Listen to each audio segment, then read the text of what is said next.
আমি ভীষণ ভালোবাসতাম আমার মাকে। কখনো মুখ ফুটে বলিনি।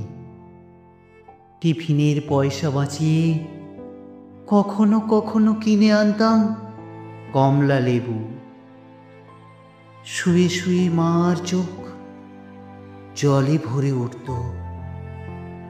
আমার ভালোবাসার কথা মাকে কখনো আমি মুখ ফুটে বলতে পারিনি।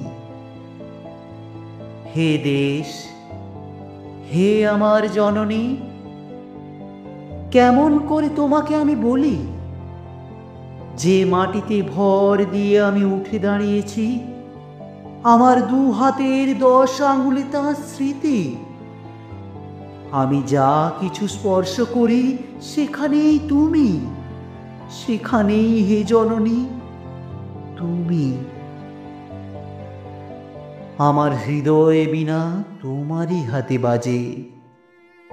হে জননী, আমরা ভয় পাইনি যারা তোমার মাটিতে নিষ্ঠুর থাবা বাড়িয়েছে।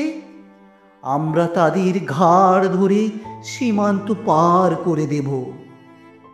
আমরা জীবনকে নিজের মতো করে সাজাচ্ছিলাম, আমরা সাজাতে থাকব। হে জননী, আমরা ভয় পাইনি। যজ্ঞে বিঘ্ন ঘটেছে বলে আমরা বিরক্ত। মুখ বন্ধ করে অক্লান্ত হাতে, হে জননী, আমরা ভালোবাসার কথা বলে যাব।